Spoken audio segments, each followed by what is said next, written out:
Hello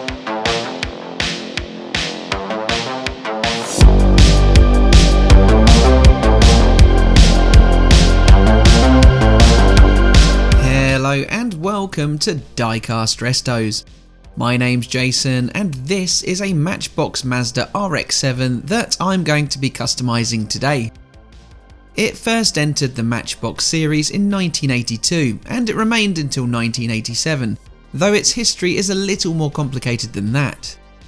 I'll explain more in a minute after outlining my plans for this model. It is based on a Series 2 FB Mazda RX-7 which entered production in 1981. Here's a Series 2 in a vivid yellow, but I'll be going green on mine as seen here on a Series 1 RX-7. I bought these wheels for it some time ago, kind of blindly assuming they were of the same generation. They aren't. They are from the post-1985 FC 2nd generation RX-7. But I will stick with them anyway because I like them. When this model made its debut in 1982, surprisingly it wasn't the first Mazda RX-7 to be produced by Matchbox. Back in 1978, the same year the first generation RX-7 launched, Lesney began producing a model of it in 1:57 scale, initially for the Japanese market. These Hong Kong built models were painted green and had a black base piece, similar in construction to the MB76 version, but it had a rear rivet post. The bumpers protrude a little more, and it is absent of a boot lid spoiler, making the two distinguishable. A 1980 edit saw the model released in blue for the Australian market, while a dark blue Boulevard Blaster limited edition was also released in the US. The 1981 US issue carries the same colour scheme as would appear on the 1982 MB76, but again there are telltale differences, such as the clear transparency, ivory interior, and the Mazda bonnet tampos facing outwards rather than inwards. The final issue of the Japanese casting in the US was in 1982, painted white with red RX-7 tampos. The new Macau-produced casting arrived in the black with gold and white tampos livery for the US market in 1982. These carried red interiors which incorporated the tail panel, and it had amber tinted windows. They formed part of the core range in 1983, the same year another version of the RX-7 would appear, the short-lived IMSA RX-7, which I'll discuss further another day. It remained unchanged during 1984 and 1985, but coinciding with the launch of the FC 2nd generation RX-7, the model was dropped from the rest of world line for 1986. In the US, its body was recoloured white. It now had a large red hood tampo that had a number 7 designed into negative space plus Mazda lettering. On the sides are a yellow and red number 7 with further Mazda lettering. This US exclusive lasted until 1987, after which the casting was dropped. The RX-7 replaced the Wankel rotary-powered RX-3 in 1978. It transitioned from a sedan-based coupe to a fully fledged sports car. The lead designer for the project was Matasaburo Maeda, whose son Akuyo would go on to design the RX-7's eventual successor, the RX-8.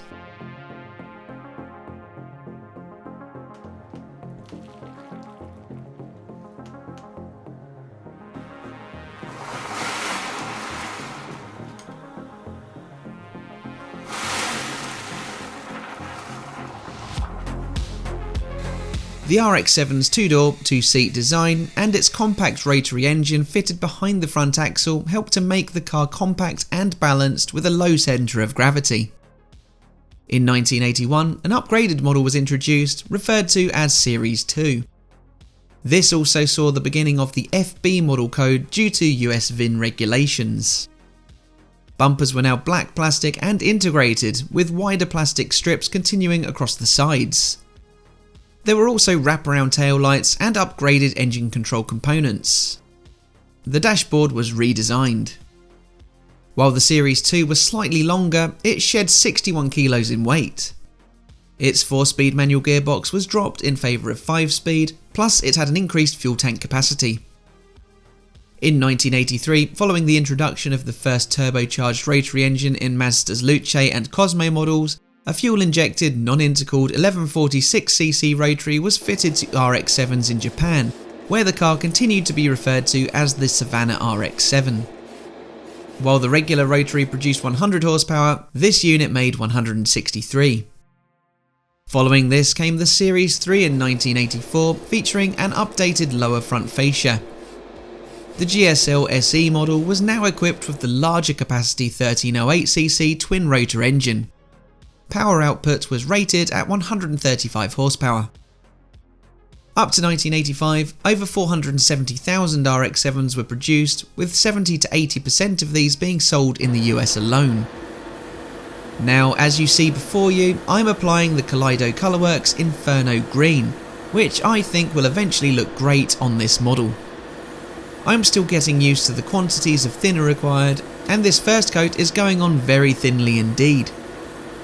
There's a link in the description to the gallery website where you can get 10% off any of their airbrush equipment or the Kaleido Colorworks paint range using code DIECASTRESTOS. I'll come back for another coat in a moment after a brief detailing interlude. 1985 saw the release of the second generation FC RX-7, now restyled to feature smoother lines similar to Nissan's 300ZX. It was designed to appeal most to the American market, where the majority of first generation RX-7s had been sold. The design team carefully studied the Porsche 928 and its Weissach axle rear suspension arrangement. Despite this, the FC was a softer sport tourer as opposed to a sports car. Its handling was much improved due to its uprated suspension, rack and pinion steering, and it had disc brakes all round. The Turbo 2 model was added to the range, and with its air-to-air intercooler, produced 25% more power from its 1308cc engine. This produced 182 horsepower and was the only engine choice in Japan. All normally aspirated cars were for export markets. Turbo 2s had a distinctive hood intake. In 1988, a convertible option was introduced, which had a removable rigid section covering the passengers and a folding vinyl rear section with a heated glass rear window. The top is power operated, though there were some manual steps involved to completely remove the roof or vice versa. Mazda produced a further 270,000 FC RX-7s between 1985 and 1992.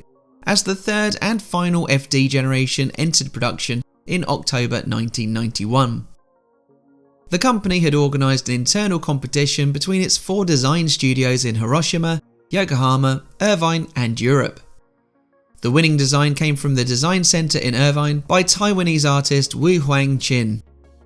Mazda's chief designer Yoichi Sato then took the concept and turned it into its final production form. What resulted was a low-slung, curvaceous and aerodynamic body, wildly different from its sharper-lined predecessor. Its engine would be the first ever mass-produced sequential twin-turbocharged system exported from Japan. This system was extremely complex and required the expertise of Hitachi during development. This gave the car a significant increase in power in high-speed driving conditions, boosting output to 252 horsepower. By the end of production, this would increase to 280. Domestically, the Savanna name was dropped and it was sold through Mazda's Affini dealerships for the first 6 years of its life. After 1998, the RX-7 was no longer available outside of Japan, though it continued until 2002 with several upgrades. In all, 68,500 FD RX-7s were produced, with its successor, the RX-8, following it up in 2003. The RX-7 had a long history of track racing, with varying degrees of success. But I will save that for the IMSA RX-7 video when I get around to it. Off the circuits and on the dirt, the RX-7 would finish 11th on its World Rally Championship debut at the 1981 RAC Rally in Wales. It also had sporadic entries during the Group B era, with Ingvar Carlsson claiming 3rd place at the 1985 Acropolis Rally, the car's best result. Now I am bringing this build to a close with the final touches, before a clear coat locks in all of that detailing.